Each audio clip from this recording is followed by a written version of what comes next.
నమస్కారం. శుభదినం కార్యక్రమానికి స్వాగతం. మేషరాశి నుంచి మీనరాశి వరకు ద్వాదశ రాశుల వారికి ఈ రోజు ఏ విధంగా ఉంది, నేటి పంచాంగం ఏంటి, నేటి వైశిష్ట్యం ఏంటి వంటి విషయాలు తెలియజేయడానికి మనతో పాటు స్టూడియోలో సిద్ధంగా ఉన్నారు విశ్వవిద్యాలయ అగ్రశ్రేణి తొలి మహిళా జ్యోతిష్య వాస్తు పట్టభద్ర, పంచాంగకర్త, జ్యోతిష్య మహోపాధ్యాయ, జ్యోతిష్య శాస్త్రంలో PhD గోల్డ్ మెడలిస్ట్ అయినటువంటి డాక్టర్ ఈడుపుకంటి పద్మజారాణి గారు. వారితో మాట్లాడదాం. ద్వాదశ రాశుల వారికి ఈ రోజు ఏ విధంగా ఉందో అడిగి తెలుసుకుందాం. అమ్మా నమస్తే. నమస్కారం. నేటి పంచాంగం. అమ్మా నేటి పంచాంగాన్ని ప్రేక్షకులకు తెలియజేస్తారా? 25/10/2025 శ్రీ విశ్వావసునామ సంవత్సరం, దక్షిణాయనం, కార్తీక మాసం, శుక్లపక్షం, శనివారం. సూర్యోదయం ఉదయం 5:53, సూర్యాస్తమయం సాయంత్రం 5:29. తిథి చవితి రాత్రి తెల్లవారుజామున 3:48 వరకు. నక్షత్రం అనురాధ ఉదయం 7:51 వరకు. యోగాలు సౌభాగ్య ఉదయం 5:55 వరకు. కరణము వణిజ మధ్యాహ్నం 2:34 వరకు. కరణము విష్టి రాత్రి తెల్లవారుజామున 3:48 వరకు. రాహుకాలం ఉదయం 8:47 నుంచి 10:14 వరకు. గుళికకాలం ఉదయం 5:53 నుంచి 7:20 వరకు. యమగండం మధ్యాహ్నం 1:08 నుంచి 2:35 వరకు. అభిజిత్ ముహూర్తం ఉదయం 11:18 నుంచి 12:04 వరకు. దుర్ముహూర్తం ఉదయం 5:53 నుంచి 6:40 వరకు. మరల ఉదయం 6:40 నుంచి 7:26 వరకు. అమృతకాలం రాత్రి తెల్లవారుజామున 12:54 నుంచి 2:42 వరకు.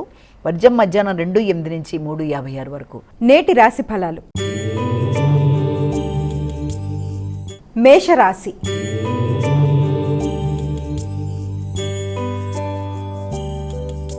అమ్మా మేషరాశి వారికి ఈరోజు ఏ విధంగా ఉంది? మేషరాశి వాళ్ళ విషయంలో ముఖ్యంగా ఆరోగ్య విషయంలో తగిన శ్రద్ధ తీసుకోవాలి.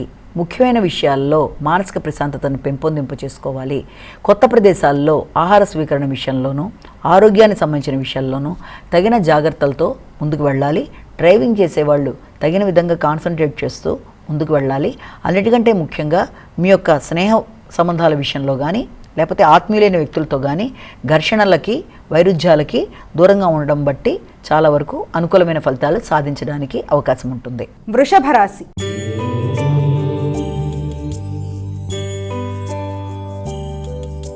అమ్మ వృషభ రాశి వారికి ఎలా ఉంది ఈరోజు? వృషభ రాశి వాళ్ళ విషయాన్ని తీసుకున్నట్లయితే వృషభ రాశి వాళ్ళకి దూర ప్రయాణాలకి అవకాశం ఒకటి కనబడుతోంది. ముఖ్యులైన వ్యక్తులతో, ఆత్మీయులతో కలిపి రిసార్ట్స్ వంటి ప్రదేశాలకు వెళ్ళడానికి ఎక్కువ ప్రయత్నం చేస్తారు. అంతేకాకుండా సాహస ప్రదేశాలకు వెళ్ళడానికి చేసే ప్రయత్నాలు అధికంగా ఉంటాయి. అయినప్పటికీ ఆత్మవిశ్వాసాన్ని పెంపొందించుకునే దిశగా అధికంగా కృషి చేయాలి.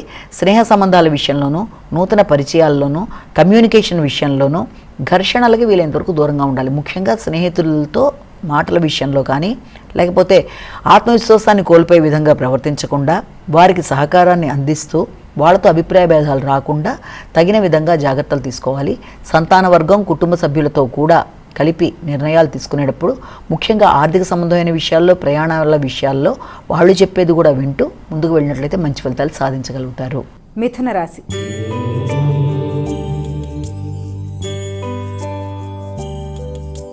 అమ్మ మిథున రాశి వారికి ఎలా ఉంది ఈరోజు? మిథున రాశి వాళ్ళ విషయంలో ముఖ్యమైన విషయాల్లో అధిక శ్రమతో ముందుకు పెడతారు. ఆర్థిక విషయాల్లో అనుకూలత కొంతవరకు తక్కువగా ఉంటుంది. ప్రశాంతత కొంతవరకు తగ్గుతుంది. అంతేకాకుండా మాట విలువను పెంచుకునే విధంగా ప్రయత్నాలు చేయాలి. ముఖ్యంగా ఘర్షణతో కూడిన వాతావరణం, వాళ్ళ బంధువర్గంతో అభిప్రాయ భేదాలు మొదలైన వాటికి దూరంగా ఉండాలి. అంతేకాకుండా లోన్లకి సంబంధించిన విషయాల్లో ఆశించిన స్థాయిలో ఫలితాలు ఉండడం కొంతవరకు తక్కువగా ఉండే అవకాశం ఉంది. కాబట్టి ఆ లోన్ల విషయంలో తగిన విధంగా జాగ్రత్తలతో ముందుకు వెళ్ళడానికి ప్రయత్నం చేయాలి. మాట విలువను పెంపొందించుకునే దిశగా కృషి చేయాలి. అంతేకాకుండా రోగనిరోధక శక్తిని పెంచుకునే దిశగా ప్రయత్నాలు అధికం చేయాలి. కర్కాటక రాశి.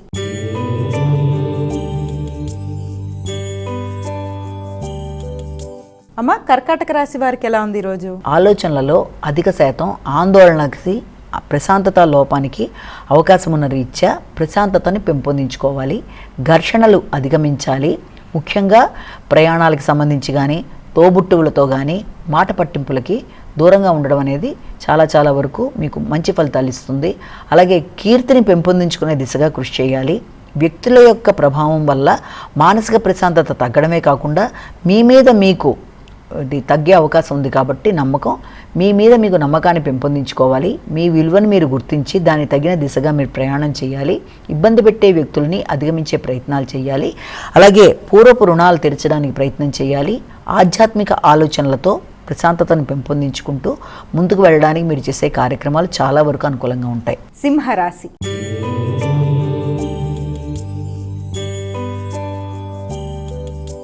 అమ్మ, సింహరాశి వారికి ఎలా ఉంది ఈరోజు? సింహరాశి వాళ్ళ విషయంలో అతి ప్రధానంగా తీసుకున్నట్లయితే సింహరాశి వాళ్ళకి తల్లి యొక్క ఆరోగ్యం మీద అధిక శ్రద్ధ తీసుకుంటారు. అలాగే విద్యా సంబంధమైన విషయాల మీద శ్రద్ధని పెంపొందించుకోవాలి. స్థానచలనానికి అవకాశాలు సూచితప్రాయంగా కనబడుతున్నాయి. అంతేకాకుండా ఆర్థిక సంబంధమైన విషయాలు, కుటుంబ వ్యవహారాలు, ఎదురుచూసిన వర్తమానాలు మొదలైన విషయాలలో చాలా వరకు అనుకూలమైన అవకాశాలు కనబడుతున్నాయి. కమ్యూనికేషన్ అనుకూలిస్తుంది. దగ్గర ప్రయాణాలకు కూడా అవకాశం ఉంది. విద్యార్థులు రైటింగ్ స్కిల్స్ని పెంపొందించుకునే దిశగా ప్రయత్నాలు చేయడం, దానివల్ల మంచి లాభదాయకంగా ఉండే అవకాశం లాంటిది కనబడుతుంది. చిన్ననాటి మిత్రుల యొక్క సహకారం బాగుంటుంది. ప్రయాణాలు కూడా అనుకూలంగా ఉంటాయి. కన్యా రాశి.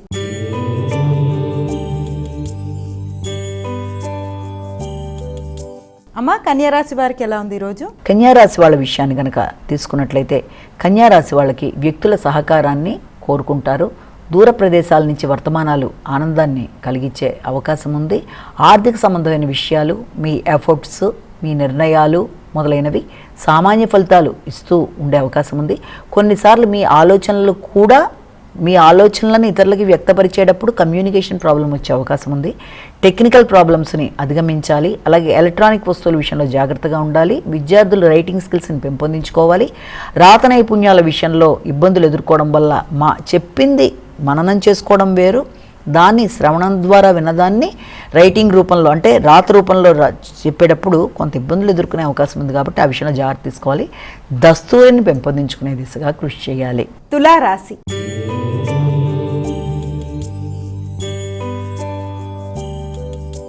అమ్మ, తులారాశి వారికి ఎలా ఉంది ఈరోజు? తులారాశి వాళ్ళ విషయంలో కుటుంబ వాతావరణంలో కొంత అనుకూలతలు ఏర్పడుతున్నప్పటికీ కూడా వాగ్దానాలు నిలబెట్టుకునే విషయంలో కొంత ఇబ్బందికరంగా ఉంటుంది. మానసిక స్థైర్యాన్ని పెంపొందించుకోవాలి. వృత్తిపరంగా కానీ వృత్తిపరమైన ఆదాయ విషయంలో కానీ కొంత ఘర్షణతో కూడిన వాతావరణం ఉండే అవకాశం ఉంది. అలాగే తండ్రి, పెద్దల యొక్క ఆశీస్సులు లభ్యమవుతాయి. ఆధ్యాత్మిక వ్యక్తులతో చక్కటి సంప్రదింపులు అనుకూలతలను ఇస్తాయి. అలాగే చమత్కారంగా ఉండే వ్యక్తులతో మాట్లాడడం, సమయస్ఫూర్తి నిర్ణయాలు తీసుకోవడం, అలాగే పలుకుబడి కలిగిన వ్యక్తులు, ముఖ్యంగా ఏదైనా స్పిరిచువల్ పర్సన్స్ని కలవడం, వారి యొక్క ఆశీస్సులు తీసుకోవడం, అలాగే మీ యొక్క ఆలోచనలలో ప్రతిభని కనబరచడం, మీ యొక్క విలువని గుర్తించి గౌరవించే వ్యక్తులతో మాట్లాడడం మొదలైన వాటికి మంచి ఆస్కారం ఉన్న రోజుగా భావించవచ్చు. వృశ్చిక రాశి.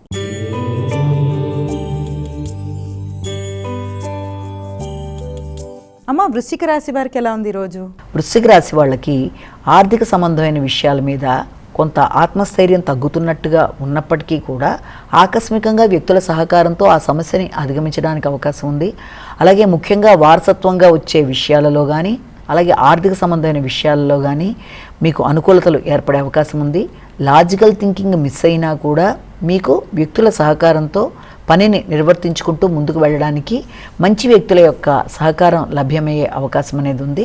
అలాగే ముఖ్యంగా ఆత్మవిశ్వాసాన్ని పెంపొందించుకునేట్టుగా ముందుకు వెళ్ళాలి. అలాగే కొన్నిసార్లు మీ ఆలోచనలు మీకు ఇబ్బంది కలిగించే అవకాశాలు లాంటివి ఉన్న రీత్యా మీ మీద మీకు నమ్మకం తగ్గే అవకాశం ఉంది. ముందుగా నమ్మకాన్ని పెంపొందించుకుంటూ ముందుకు వెళ్ళడానికి విశేషంగా కృషి చేసి అనుకునే ఫలితాలు సాధించగలుగుతారు. ధనస్సు రాశి.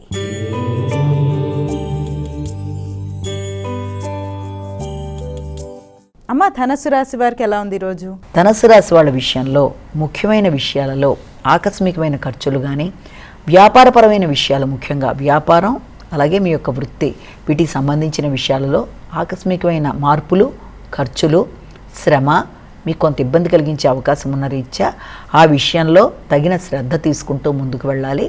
ముఖ్యంగా అలాంటి సమస్యలు ఉన్నప్పటికీ మీ విల్ పవర్తో, మీ ధైర్యంతో, మీ శక్తితో, వ్యక్తుల సహకారంతో దాన్ని అధిగమించడానికి అన్ని విధాలా మీరు చక్కటి నెట్వర్క్ ఏర్పరచుకోవడానికి అన్ని విధాల అవకాశం అనేది కనబడుతుంది. సంతానం యొక్క సహకారంతో, మీ ఆలోచనలతో ఆ సమస్యను అధిగమించడానికి ప్రయత్నం చేస్తారు. వ్యాపారపరమైన సమస్యలనైనా వృత్తిపరమైన సమస్యలనైనా వాటికి సంబంధించిన నిద్రలేమి, అసౌకర్యాలని కూడా మీరు అధిగమించడానికి చేసే ప్రయత్నాలు మీకు అనుకూలంగా ఉంటాయి. మకర రాశి.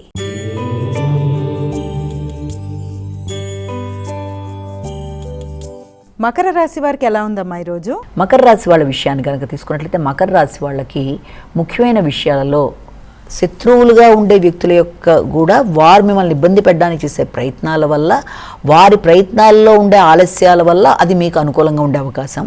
ముఖ్యంగా మీ యొక్క ఈ బంధుమిత్రులతో అభిప్రాయ భేదాలు రాకుండా ఉన్న అభిప్రాయ భేదాలు కూడా సమసిపోయే అవకాశాలు లాంటివి కనబడుతున్నాయి.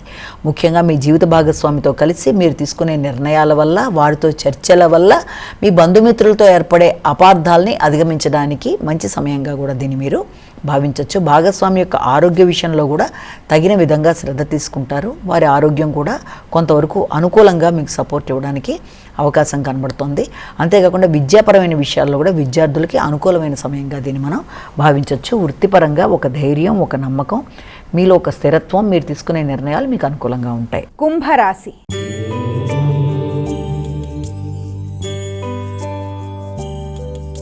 అమ్మ, కుంభరాశి వారికి ఎలా ఉంది ఈరోజు? కుంభరాశి వాళ్ళ విషయాన్ని కనుక ప్రధానంగా తీసుకున్నట్లయితే ఈ కుంభరాశి వాళ్ళకి వృత్తికి సంబంధించిన విషయాలలో కీలక నిర్ణయాలు తీసుకుంటారు.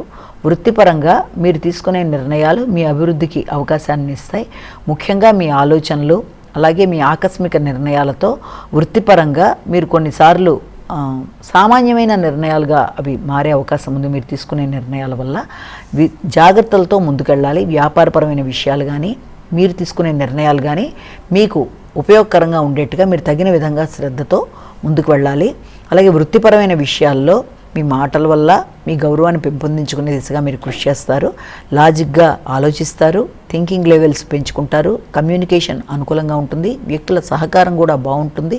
వ్యాపార రంగంలో ఉండే వ్యక్తుల సహకారంతో అనుకున్న పనులు సాధించడానికి ప్రయత్నాలు చేస్తారు. మీడియా రంగంలో ఉండే వాళ్ళకి అనుకూలం, కొత్త విధానాల్లో ముందుకు పెడతారు. మీనరాశి.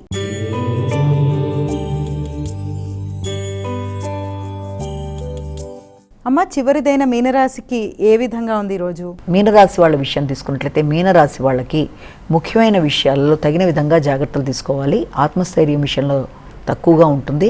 అలాగే సంతృప్తిని పెంపొందించుకునే దిశగా కృషి చేయాలి. తండ్రి ఆరోగ్య విషయం మీద తగిన విషయంలో శ్రద్ధ తీసుకోవాలి. తండ్రితో కమ్యూనికేషన్ ప్రాబ్లం రాకుండా తగిన విధంగా జాగ్రత్తలు తీసుకోవాలి. పెద్దలతో, తండ్రితో చర్చించేటప్పుడు ముఖ్యంగా జీవిత భాగస్వామి విషయంలో కూడా అభిప్రాయ భేదాలు, అలాగే మాట పట్టింపులకి వీలైనంత దూరంగా ఉండాలి. అంతేకాకుండా జీవిత భాగస్వామితో తీసుకునే నిర్ణయాలలో అసంతృప్తికి అవకాశం లేకుండా సమన్వయపరుచుకుంటూ ముందుకు వెళ్ళాలి. మాటల్లో విభేదాలకి దూరంగా ఉండాలి. అంతేకాకుండా సంతాన వర్గంతో కానీ, లేకపోతే మీ యొక్క పెట్టుబడులకు సంబంధించిన విషయాల్లో కానీ జీవిత భాగస్వామితో కలిపి సరైన నిర్ణయాలతో ముందుకు వెళ్ళడం మంచిది. అమ్మ, ద్వాదశ రాశుల వారు వారికి వారే సులభతరంగా చేసుకోగలిగే పరిహారాన్ని తెలియజేస్తారా? 12 రాశుల వారికి కూడా ప్రతివారు తమ తమ వ్యక్తిగత దైవాన్ని ప్రార్థించుకుంటూ ముందుకు వెళ్ళడం ఒక విధానం అయితే, దాంతోపాటుగా సమయము, అవకాశము రెండూ కూడా మీకు ఉన్నట్లయితే తప్పనిసరిగా ఈ రోజున వెంకటేశ్వర స్వామికి సంబంధించిన అష్టోత్తరాలు, శతనామాలు లాంటివి, అలాగే బాలాజీ నామాలు, వెంకటేశ్వర స్వామి దేవాలయ సందర్శన, అలాగే విష్ణు సహస్రనామాలు వినడం లాంటివి ఇవన్నీ కూడా చేయడం బట్టి అన్ని విధాల మీకు అనుకూలత అనేది ఏర్పడుతుంది. నేటి వైశిష్ట్యం. నేటి వైశిష్యంలో భాగంగా ఈ రోజున ప్రాముఖ్యత నాగుల చవితి కాబట్టి నాగుల చవితి నేపథ్యంగా ఈ రోజున దానికి సంబంధించిన పూజాది కార్యక్రమాలు చేసుకుంటూ ముందుకు పెడతారు. అయితే ఈ రోజున మనం చెప్పుకునే విశిష్టతకి సంబంధించిన విషయంలో నాగుల చవితి, అలాగే ఈ రోజున ఒక చిన్న విషయాన్ని, అంటే మనం ఏదైనా ఒక చిన్న మోటివేషన్ స్టోరీని ఎప్పట్లాగే చెప్పుకోవడానికి ప్రయత్నం చేద్దాం. అందులో భాగంగా ఏంటి అంటే, ఈ చాలామంది వ్యక్తులు మనం చూస్తూ ఉంటాం, వాళ్ళు చాలా లేజీగా ఉన్నట్టుగా, అంటే చాలా బద్ధకంగా ఉన్నట్టుగా ఉంటారు. జీవితంలో ఏ విషయాన్ని పెద్దగా పట్టించుకోరు, అయినప్పుడే అవుతుందిలే అని వదిలేస్తూ ఉంటారు. వాళ్ళు ఏ విషయాన్ని సీరియస్గా తీసుకుపోవడం వల్ల జీవితంలో ఎదుగుదల అనేది కూడా చాలా కష్టంగా ఉంటుంది. అలాంటి వ్యక్తులను చూసినప్పుడు మనం ఏమనుకుంటా ఉంటే, వీళ్ళు ఇంత కేర్లెస్గా ఉన్నారు కదా, అసలు జీవితంలో వీళ్ళు మారతారా, అసలు వీళ్ళు మారే సందర్భం అనేది వస్తుందా, ఎప్పటికైనా మారతారు లేదా అని చెప్పి అనుకుంటూ ఉంటాం. ఇప్పుడు అలాంటి విషయంలోనే మనం ఒక చక్కటి మోటివేషన్ స్టోరీని తెలుసుకుందాం. అంటే అలాంటి మార్పులు అనే వ్యక్తికి ఉంటాయా, ఉంటే ఏ రకంగా వాళ్ళు ఆ విధంగా వాళ్ళ అభివృద్ధిని సాధించగలుగుతారన్నది ఇందులో భాగంగా మనం ఇప్పుడు చెప్పుకోవడానికి ప్రయత్నం చేద్దాం. ముఖ్యంగా దీనికి సంబంధించిన కథ ఏంటంటే, ఒకానొక ప్రదేశంలో ఒక అబ్బాయి ఉంటాడు. ఆ అబ్బాయి పెద్ద ఏ విషయంలోనూ ఏమి పట్టించుకోడు. అంటే తినడం, తిరగడం, లేకపోతే అలా ఉండడం. అంటే దాదాపుగా వయసు వస్తున్నా దేని మీద పెద్ద శ్రద్ధ ఉండదు. ఎంతసేపు తను తిన్నాడా, తను ఉన్నాడా, తను హ్యాపీగా ఉన్నాడా అన్న విధానాలు కూడా కాదు, ఒక బద్ధకం అంతే. ఎంతసేపు అలా ఎక్కడున్నవాడు అక్కడ ఉండిపోవడం.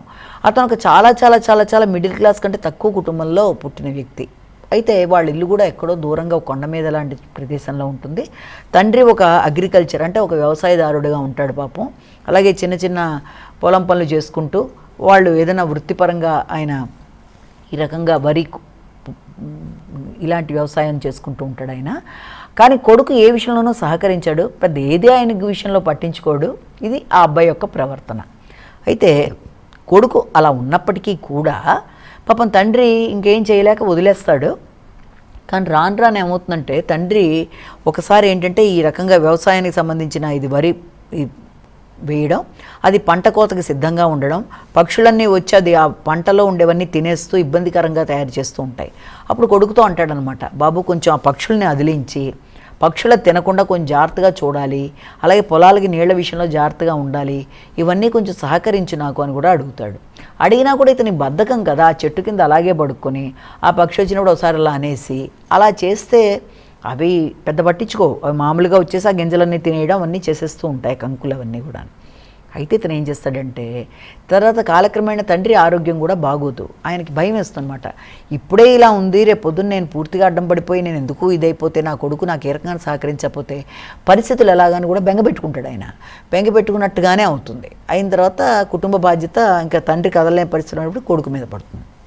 అప్పుడు కొడుకు కూర్చొని ఆలోచిస్తాడు, బాబాయ్ ఇప్పుడు నేను ఏం చెయ్యాలి, ఏం చేసి నీ కుటుంబాన్ని నేను ఆదుకోవాలి, నాన్నగారికి అయితే ఆరోగ్యం ఇలా ఉంది కదా, అయ్యో నేను ఇలా చేశానేంటని అప్పుడు ఆలోచిస్తాడు. అంటే ఏది ఇంతవరకు వచ్చిన తర్వాత అప్పుడు ఆలోచించిన తర్వాత ఏం చేస్తాడంటే ఈ లోపల తను అలా ఆలోచించి బాధపడుతుంటే అక్కడ ఒక దండోరా లాంటిది వస్తుంది. దండోరా అంటే ఏంటంటే అది ఒక చిన్న పల్లెటూరు కదా, పల్లెటూరికి సంబంధించి అదేదో కొండ ప్రాంతంలో చాలా దూర ప్రదేశంలో ఉంటుంది.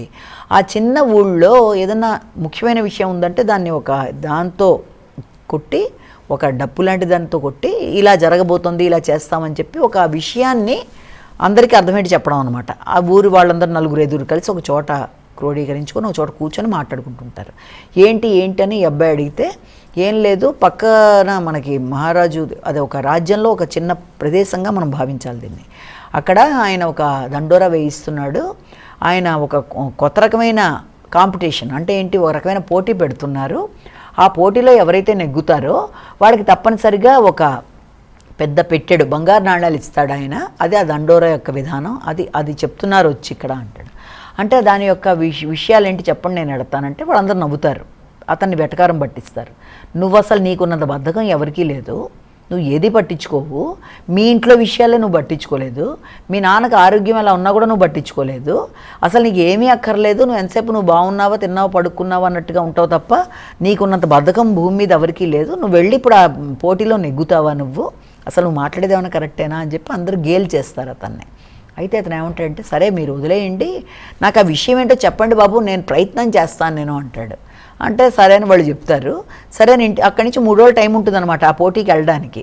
గబాబా ఇంటికి వచ్చేసి అన్నీ సర్దుకుంటుంటే తల్లిదండ్రులకి ఆశ్చర్యపోతారు, వీడు వెళ్ళడం ఏమిటి, వీడిని ఎగ్గడం ఏమిటి అని అనుకొని సరేలే వాళ్ళు ఏమంటారంటే సరేలే ఈ రకంగా వెళ్ళి ఏదైనా వాడితో ఒక మంచి మార్పు వచ్చినా చాలు, వాడిని ఎగ్గడం సంగతి పక్కన పెట్టండి, అసలంటూ ఇల్లు కదులుతున్నాడు కదా అదే పెద్ద విషయం, ఇలాంటి బద్ధకం ఉన్నవాడు ఇల్లు కదలడమే చాలా గొప్ప విషయం కదా అని తల్లిదండ్రులు సరే బాబు నీ ఇష్టం అని వదిలేస్తారు. సరేనా అక్కడికి వెళ్తాడు. మొట్టమొదటి పోటీ ఏంటి, అక్కడ వాడు వెళ్ళిన చోట మొట్టమొదటి ఏంటంటే అది పెద్ద ఒక నది లాంటిది, దాన్ని ఈదగలగాలి. మొదట 3 వాళ్ళు 2వ రౌండ్కి అర్హత అంటే 2వ పోటీకి అర్హత వస్తుంది అనమాట. అందులో 3 సెలెక్ట్ చేస్తారు.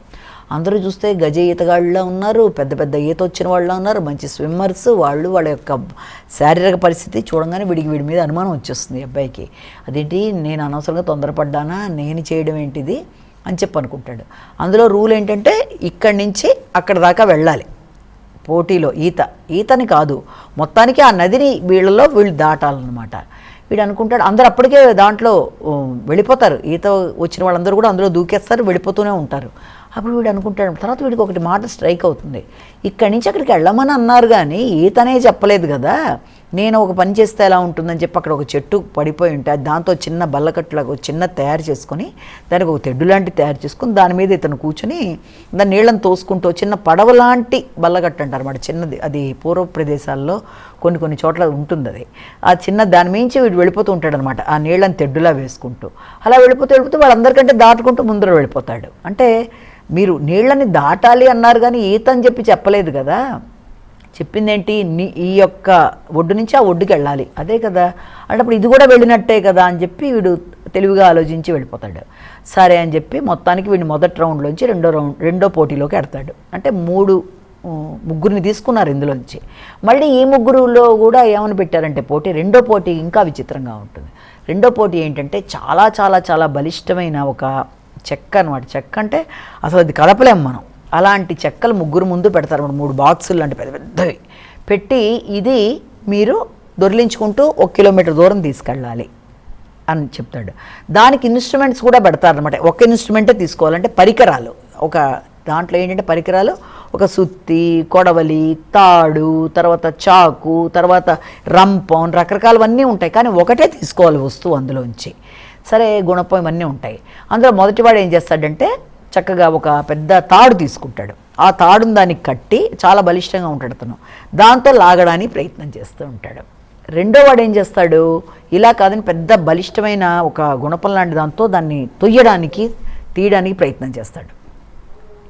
ఇవి చూసా వీడి భయం వేస్తుంది. నేను రోప్ అంటే తాడుతోనూ దీన్ని కదపలేను, కనీసం దీంతోనూ నేను కదపలేను, మరి నేను ఏం చెయ్యాలి, నాకేం అర్థం కావట్లేదు. 1 నిమిషం ఆలోచిస్తాడు. ఆలోచన చేస్తా అంటే ఒకటే కదా వస్తువు అందులో తీసుకొని వాడుకోవాలి. టకటగా ఏం చేస్తా అంటే చిన్న రంపం లాంటిది తీసుకొని దాంతో అదే చిన్నగా దాంతో ఎంత కట్ చేస్తూ ఉంటాడు అనమాట దీన్ని. అక్కడ ఉన్న వాళ్ళందరూ నవ్వుతారు, వీడేంటి పిచ్చివాళ్ళ ఉన్నాడు, వాళ్ళు కనీసం ఏదో ఒకటి తీసుకొని దాన్ని దొర్లించడానికి ప్రయత్నం చేస్తుంటే వీడేంటి ఇక్కడ కూర్చొని దీన్ని కట్ చేస్తున్నాడు ఇలాగా అని చెప్పి ఆశ్చర్యపోతారు. అయినా వీడేం పట్టించుకోడు. చక్కగా దాన్ని ఒక తొందరగానే కట్ చేసి రౌండ్గా తయారు చేసి ఒక బాల్ షేప్లోకి తీసుకొస్తాడు. ఆ పెద్ద చెక్క దాన్ని తీసుకొచ్చి దాన్ని చాలా బాల్ అంటే తొందరగా ఈజీగా దొర్లించవచ్చు కదా. చెక్క స్క్వేర్ టైప్ డబ్బాని దొర్లించడం కష్టం, కానీ దొర్లించలేము. కానీ ఇది ఈజీయే కదా కొంతవరకు కంపారిటివ్లీ. కాబట్టి దీన్ని దొర్లించుకుంటూ వెళ్ళిపోతాడు. మొత్తానికి వాళ్ళకంటే ముందు మొత్తానికి అనుకున్న టైంలో వెళ్ళిపోతాడు. అందరూ ఆశ్చర్యపోతారు, ఇదేంటి వీడు ఇంత బద్ధకస్తుడు, ఇంత తెలివిగా ఆలోచించాడని. మొత్తానికి రాజుగారి దగ్గర నుంచి వాడికి చక్కగా ఒక పెట్టెడు బంగారు ఆభరణాలు లభిస్తాయి. అవి తీసుకొని హాయిగా ఇంటికి వస్తాడు. తల్లిదండ్రులు ఆశ్చర్యపోతారు, ఊళ్ళో వాళ్ళు అంతకంటే ఆశ్చర్యపోతారు. వాడు అవి తీసుకొచ్చి తల్లిదండ్రులకి ఇస్తాడు. ఇచ్చిన తర్వాత రాత్రి ఆలోచిస్తాడు అనమాట వీడు. ఏంటంటే అరే నేను ఇంత చక్కగా ఇంత తెలివిగా ఆలోచించాను కదా, ఇదే ఆలోచనని నా బద్ధకాన్ని వదిలించుకొని నేను కనుక ఇంకేదైనా బాగా ఆలోచించుంటే ఇంకా బాగుంటుంది కదా అని వాడే ఆలోచించుకొని మర్నాడు ఆ ధనంలోంచి కొంచెం డబ్బులు తీసుకొని దాంతో ఏం చేస్తాడంటే వాడి యొక్క ప్రదేశంలోనే ఒక ఫ్రూట్ అంటే పండ్లకి సంబంధించిన వృక్షాలకి సంబంధించిన వేసి వాటిని తక్కువ కాలంలోనే చక్కగా మంచి పళ్ళ తోటగా దాన్ని ఇది చేసి మంచి బిజినెస్ మ్యాన్లా ఎదుగుతాడు. వాడు ఎదిగిన తర్వాత అసలు ఆ ప్రదేశంలో వాడే మంచి ఒక ఫ్రూట్ మర్చెంట్లా ఎదుగుతాడు. ఆ స్థాయిలో వాడు అవుతాడు. అంటే ఈ కథ బట్టి మనం ఏం తెలుసుకోవాలి అంటే, ఎంత బద్ధకస్తులైన వ్యక్తులనైనా నువ్వు యూజ్లెస్ వర్త్లెస్ అని మనం అనుకోవడానికి లేదు. వాళ్ళల్లో ఒక తెలియని ఇది ఉంటుంది. అంటే సమయం రావాలి, వాళ్ళని ఏదో ఫోర్స్ మోటివేట్ చేయాలి. ఆ పుష్ అనేది వాడికి ఉండాలి. ఈ కథలో వాడిని పుష్ చేసింది ఏంటి, తండ్రి మీద వాడికి అభిమానం ఉంది. తండ్రి ఆరోగ్యం బాగాలేదు కాబట్టి వాడిని పుష్ చేసింది ఏంటి, అవసరం, తను నిలబడాలి అన్న అవసరం వాడికి గుర్తొచ్చింది. దానివల్ల వాడు ఆ పుష్ చేయబడి వాడు వెళ్ళి వచ్చేసాడు. అలాగే మామూలు జీవితంలో కూడా ఒక వ్యక్తికి ఏదైనా సమస్యలు లేకుండా ఊరికే అలా బద్ధకంగా ఉండిపోయి సర్లే తర్వాత చేద్దాంలే అనే వాళ్ళని చాలామందిని చూస్తాం. స్టూడెంట్లను చూస్తాం, తర్వాత చదువుకుందాంలే, లేకపోతే తర్వాత ఉద్యోగంలో తర్వాత చేద్దాంలే అనుకుని చాలామంది. వాళ్ళకు ఒక పుష్ ఉండాలి, అంటే వాళ్ళని ఒక మోటివేట్ చేసి తోసే శక్తి ఉండాలి. ఏంటది, ఒక అవసరం ఉండాలి. ఒక స్ట్రాంగ్ అవసరం, ఒక సంఘటన వ్యక్తిని మార్చేస్తుంది. ఎలాగా, అమ్మో నేను గాంగా ఇప్పుడు దీన్ని చెయ్యకపోతే ఈ పని అవ్వదు, 600 ఇప్పుడు నేను చెయ్యాలి అనే భావన వ్యక్తిలో ప్రవేశించినప్పుడు బద్ధకం అవన్నీ కూడా పక్కెళ్ళిపోతాయి. అది సరైన విధంగా సరైన వ్యక్తుల ద్వారా ఆ పుష్ అనేది జరిగినప్పుడు తప్పనిసరిగా బద్ధకస్తులైన వ్యక్తుల్లోంచి కూడా వాడు చూడు ఇప్పుడు ఎంత తెలివిగా స్మార్ట్గా ఆలోచించి వాళ్ళతో పాటు పోటీకి వెళ్ళిపోయి తను దాన్ని ఆ చెక్కదాన్ని రౌండ్గా తయారు చేసి బాల్లాగా, అంటే స్మార్ట్ థింకింగ్ అనేది వచ్చేసింది. పరిస్థితుల రూపంలో స్మార్ట్ థింకింగ్, పనిచేసే నైపుణ్యం, స్కిల్స్ని పెంపొందించుకోవడం, ఆ బద్ధకం అంతా ఎగిరిపోయింది. తర్వాత ఇంకా ఎలా ఆలోచించాడు, నా బద్ధకాన్ని నేను అనవసరంగా వేస్ట్ చేసుకున్నాను, ఇంకా దీన్ని డెవలప్ చేసుకోవచ్చు కదా, ఇలా ఉంటేనే నాకు ఇన్ని డబ్బులు వచ్చినప్పుడు ఇంకా బాగా నేను సంపాదించుకోవచ్చు కదా, ఇంకా కుటుంబాన్ని బాగా, అంటే ఒక వ్యక్తి మోటివేట్ అయ్యి బద్ధకాన్ని వదిలించుకోవడానికి ఒక చక్కటి సంఘటన కారణం అనేది ఏదో రూపంలో, కుటుంబ సభ్యుల రూపంలోనో, ఇష్టమైన వ్యక్తుల రూపంలోనో, లేకపోతే ఒక అవసరం రూపంలో, ముఖ్యంగా అవసరం వాడు ఫీల్ అవ్వాలి. ఫీల్ అయినప్పుడు బద్ధకం అనేది పక్కకి వెళ్ళిపోతుంది. లేదులే నాకు మా ఇంట్లో వాళ్ళు చేసి పెట్టేస్తున్నారు ఏముందిలే, ఏంట్లో అలాగని నాకు వచ్చే అన్న భావనని అధిగమించే పరిస్థితులు క్రియేట్ అయినప్పుడు బద్ధకం అనేది ఆటోమేటిక్గా వెళ్ళిపోతుంది. తప్పనిసరిగా యూజ్లెస్ అనుకున్న వ్యక్తులు, వీడింతే అనుకున్న వ్యక్తులు కూడా అవరోధాలని అధిగమించి అనుకున్నవి సాధించి సర్ప్రైజులు ఇచ్చేయగలరు అన్నది మనం ఈ కథ ద్వారా తెలుసుకున్నాం. నమస్కారం. ఇది ఈనాటి మన శుభదినం కార్యక్రమం. మరో కార్యక్రమంతో మళ్ళీ కలుసుకుందాం. అంతవరకు సెలవు. నమస్కారం.